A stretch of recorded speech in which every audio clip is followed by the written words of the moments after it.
والعاقبة للمتقين والصلاة والسلام على أشرف الأنبياء والمرسلين أما بعد فأعوذ بالله من الشيطان الرجيم بسم الله الرحمن الرحيم اللهم صل على سيدنا ومولانا محمد النبي الأمي وعلى آله وصحبه وبارك وسلم اللہ رب العالمین سورہ یونس آیت نمبر 67 کے اندر ارشاد فرما رہا ہے وَالَّذِي جَعَلَ لَكُمُ اللَّيْلَ لِتَسْكُنُوا فِيهِ وَالنَّهَارَ مُبْصِرًا إِنَّ فِي ذَلِكَ لَآيَاتٍ لِقَوْمٍ يَسْمَعُونَ وہی ہے جس نے تمہارے لیے رات بنائی تاکہ اس میں سکون حاصل کرو اور دن کو آنکھیں کھولنے والا بنایا، بے شک اس میں سننے والوں کے لیے نشانیاں ہیں۔ هُوَ وہی ہے جس نے، ارشاد فرمایا کہ وہی ہے جس نے تمہارے لیے رات بنائی تاکہ اس میں راحت و سکون حاصل کرو اور آرام کر کے دن بھر کی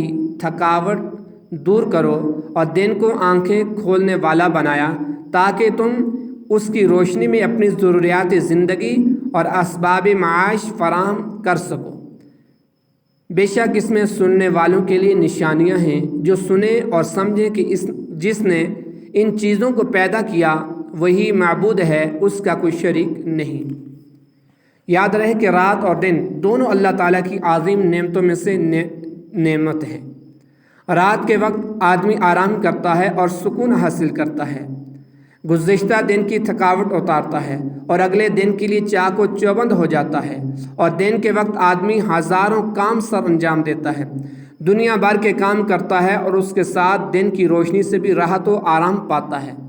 دن یا رات میں سے کوئی ایک ختم ہو جائے تو زندگی نہایت گٹھن ہو جائے، اور اگر دن ختم ہو جائے اور ہمیشہ رات ہی رہے تو زمین پر کچھ کھانے کو نہ اگ سکے اور سردی کی شدت بڑھتے بڑھتے انسان ہلاک ہو جائے، اور اگر رات ختم ہو جائے اور ہمیشہ دن ہی رہے تو فصلیں سورج کی تمازت سے جل جائیں اور لوگوں کا راحت و آرام چھن جائے۔ الغرض رات اور دن دونوں ہی اللہ تعالیٰ کی نعمت ہیں، اور نعمتوں کی اہمیت کا صحیح اندازہ ان ممالک سے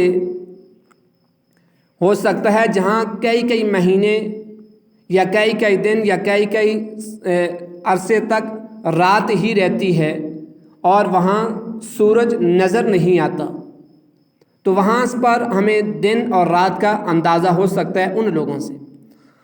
قالوا اتخذ اللہ ولدا سبحانہ هو الغنی له ما فی السماوات وما فی الارض ان عندکم من سلطان بهذا اتقولون علی اللہ ما لا تعلمون قل ان الذین یفترون علی اللہ الکذب لا یفلحون۔ کافروں نے کہا اللہ نے اپنے لیے اولاد بنا رکھی ہے، وہ پاک ہے، وہی بے نیاز ہے، جو کچھ آسمانوں اور زمین میں ہے سب اسی کا ہے، تمہارے پاس اس کی کوئی بھی دلیل نہیں، کیا تم اللہ پر وہ بات کہتے ہو جس کا تمہیں علم نہیں؟ تم فرماؤ بے شک اللہ پر جھوٹ باندھنے والے فلاح نہیں پائیں گے۔ قالوا اتخذ اللہ ولدا، کافروں نے کہا اللہ نے کافروں نے کیا کہا کہ اللہ نے اپنے لیے اولاد بنا رکھی ہے۔ کفار کا یہ کلمہ نہایت کبیح اور انتہائی درجے کے جہل کے حامل ہے، اور اللہ تعالیٰ نے اس آیت میں مشرکین کے اس قول کے 3 رد فرمائے۔ پہلا رد تو کلمہ سبحانہ میں ہے، جس میں بتایا گیا کہ اس کی ذات اولاد سے منزہ پاک ہے کہ وہ واحد حقیقی ہے، اور دوسرا فرمایا هو الغنی، فرمانے میں ہے کہ وہ تمام مخلوق سے بے نیاز ہے، تو اولاد اس کے لیے کیسے ہو سکتی ہے؟ اولن تو یا کمزور چاہتا ہے جو اس سے قوت حاصل کرے، یا فقیر چاہتا ہے جو اس سے مدد لے، یا کم عزت چاہتا ہے جو اس کے ذریعے سے عزت حاصل کرے۔ الغرض جو چاہتا ہے وہ حاجت رکھتا ہے، تو جو غنی ہو، بے نیاز ہو، کسی کا محتاج نہ ہو، اس کے لیے اولاد کس طرح ہو سکتی ہے؟ اور تیسرا کیا رد فرمایا؟ لہ ما فی السماوات وما فی الارض، اس حصے میں فرمایا کہ تمام مخلوق اس کی مملوک ہے، اور مملوک ہونا بیٹا ہونے کے ساتھ نہیں جمع ہوتا، لہٰذا ان میں سے کوئی اس کی اولاد نہیں ہو سکتا۔ اسی سیاق میں اللہ تعالیٰ نے فرمایا کہ کافرو تم جو اللہ تعالیٰ کے لیے اولاد قرار دیتے ہو اس کی تمہارے پاس کوئی دلیل نہیں، بلکہ اس کے برخلاف پر قطعی دلائل موجود ہیں جو اللہ تعالیٰ نے اسی آیت میں بیان فرمائی۔ حضرت ابو ہریرہ رضی اللہ تعالیٰ عنہ سے روایت ہے کہ نبی مکرم صلی اللہ علیہ وسلم نے ارشاد فرمایا، اللہ تعالیٰ ارشاد فرماتا ہے، بنی آدم نے مجھے جھٹلایا حالانکہ یہ اس کے لیے جائز نہیں، اور اس نے مجھے گالی دی حالانکہ یہ بھی اس کے لیے جائز نہیں۔ اس کا جھٹلانا یہ ہے کہ وہ کہتا ہے جس طرح میں نے اسے پیدا کیا اسی طرح دوبارہ زندہ نہیں کروں گا، حالانکہ پہلی دفعہ بنانا میرے لیے دوبارہ زندہ کرنے سے زیادہ آسان ہے۔ اور اس کا گالی دینا یہ ہے کہ وہ کہتا ہے اللہ کا بیٹا بھی ہے، حالانکہ میں اکیلا ہوں، بے نیاز ہوں، نہ میں نے کسی کو جنا ہے اور نہ مجھے کسی نے، اور کوئی ایک بھی میری برابری کرنے والا نہیں۔ قل، تم فرماؤ۔ اس آیت میں اللہ تعالیٰ نے اپنے حبیب علیہ السلام سے فرمایا کہ جو لوگ اللہ تعالیٰ کے لیے اولاد کا دعویٰ کر کے اس پر جھوٹ باندھتے ہیں، آپ انہیں تنبیہ فرما دیں کہ ان کا انجام بہت برا ہوگا، اور یہ لوگ اپنی کوششوں میں کامیاب نہ ہوں گے بلکہ ناکام و نامراد ہوں۔ اگرچہ ان پر نعمتوں کی بہتاب ہو لیکن انجام کا زوال ضرور ہوگا۔ متاع فی الدنیا ثم الینا مرجعہم ثم نذیقہم العذاب الشدید بما كانوا یکفرون۔ دنیا میں تھوڑا سا فائدہ اٹھانا ہے، پھر انہیں ہماری طرف واپس آنا ہے، پھر ہم انہیں ان کے کفر کے بدلے میں شدید عذاب کا مزہ چکھائیں گے۔ متاع فی الدنیا، دنیا میں تھوڑا سا فائدہ ہے۔ اس آیت میں کچھ لوگوں کے اس شعبے کا جواب دیا گیا کہ اللہ پر جھوٹ باندھنے والے بہت سے افراد عیش و عشرت کی زندگی گزار رہے ہیں اور دنیاوی نعمتوں سے لطف اندوز ہوتے ہیں، تو وہ ناکام کہاں سے ہوئے؟ ان کے شعبے کے ازالے کے لیے فرمایا گیا یہ عارضی دنیا ہے، اس کا کوئی اعتبار نہیں بلکہ اعتبار انجام کا ہے، اور ان کا انجام خراب ہی ہے۔ وَاتْلُ عَلَيْهِمْ نَبَأَ نُوحٍ اذ قال لقوم یا قوم ان كان كبر عليكم مقامي وتذكيري بآيات الله فعلى الله توكلت فأجمعوا أمركم وشركاءكم ثم لا يكن أمركم عليكم غمة ثم اقضوا إلي ولا تنظرون۔ اور انہیں نوح کی خبر پڑھ کر سناؤ جب اس نے اپنی قوم سے کہا، اے میری قوم، اگر میرا قیام کرنا اور میرا اللہ کی آیتوں کے ذریعے نصیحت کرنا تم پر باری ہے تو میں نے اللہ ہی پر بھروسہ کیا، تو تم اپنا کام اور اپنے شریکوں کو جمع کر لو، پھر تمہارا کام تم پر پوشیدہ نہ رہے، پھر میرے بارے میں جو کچھ کر سکتے ہو کر لو اور مجھے کوئی مہلت نہ دو۔ وَاتْلُ عَلَيْهِمْ نَبَأَ نُوحٍ، اور انہیں نوح کی خبر پڑھ کر سناؤ۔ اس سے پہلی آیت میں اللہ تعالیٰ نے کفار قریش کے احوال اور ان کے کفر و عناد کو بیان فرمایا۔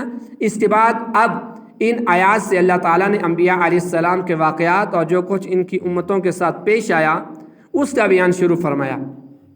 گزشتہ انبیاء علیہ السلام کے حالات زندگی بتا کر حضور علیہ السلام کو تسلی دینا مقصود ہے تاکہ کفار قریش کی طرف سے پہنچنے والی اذیت کی تکلیف آسان ہو۔ ان واقعات اور ماضی میں کفر کرنے والی امتوں پر آنے والے عذاب اور دنیا میں ان کی ہلاکت کا بیان کفار قریش کے لیے قلبی خوف کا سبب ہو اور وہ ایمان قبول کرنے کی طرف مائل ہوں۔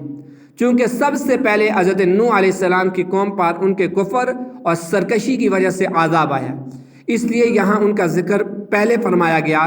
آیت کا خلاصہ یہ ہے کہ جب نوح علیہ السلام نے یہ دیکھا کہ ان کا اپنی قوم کے درمیان مدت دراز تک ٹھہرنا اور اللہ تعالیٰ کی آیتوں کے ذریعے نصیحت کرنا انہیں ناگوار گزر رہا ہے، اور اس پر انہوں نے مجھے قتل کر دینے اور اپنے علاقے سے نکال دینے کا ارادہ کیا ہے، تو آپ نے ان سے فرمایا، مجھے اللہ تعالیٰ ہی پر کامل بھروسہ ہے اور میں نے اپنے معاملات اسی کے سپرد کر دیے۔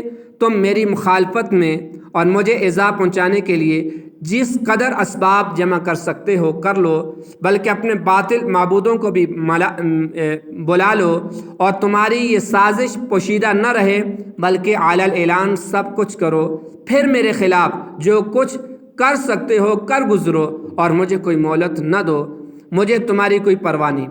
حضرت نوح علیہ السلام کا یہ کلام انہیں عاجز کر دینے کے طور پر تھا۔ مدعا یہ ہے کہ مجھے اپنی قوی و قادر پروردگار عز و جل پر کامل بھروسہ ہے، تم اور تمہارے بے اختیار معبود مجھے کچھ نقصان نہیں پہنچا سکتے۔ حضرت نوح علیہ السلام دنیا میں چوتھے نبی اور پہلے رسول ہیں۔ آپ کا نام یشکر اور لقب نوح ہے، کیونکہ آپ خوف الہی سے نوح گریہ وزاری بہت کرتے تھے۔ آپ آدم ثانی کہلاتے ہیں، کیونکہ طوفان نوح کے بعد آپ ہی سے نسل انسانی چلی۔ قرآن پاک میں آپ علیہ السلام کی تبلیغ کے واقعات کو متعدد جگہ کافی مفصل بیان فرمایا گیا۔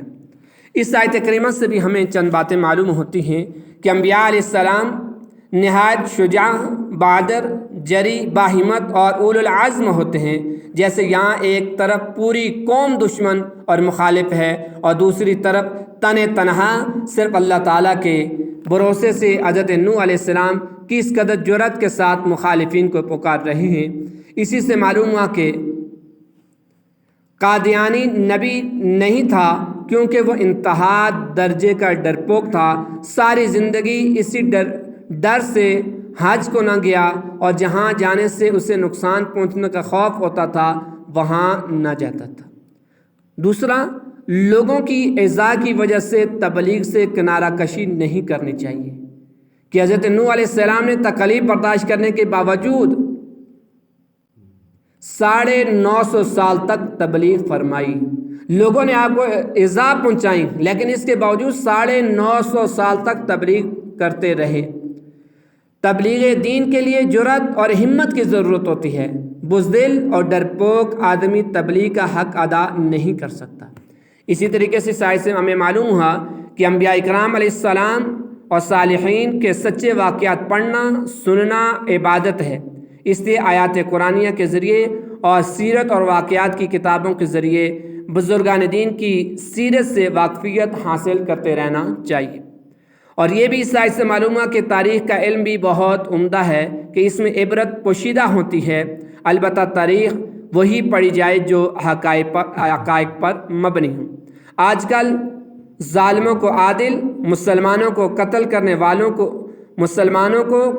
والوں کو مجاہد اور امت کو تباہ کرنے والوں کو امت کا مسلح اور محسن بنا کر پیش کرنا عام ہے۔ ایسی تاریخ سے دور رہنا ہی مناسب ہے۔ اللہ رب العالمین ہمیں قرآن کو سمجھنے کی توفیق عطا فرمائے۔ وما علیہ الا البلاغ۔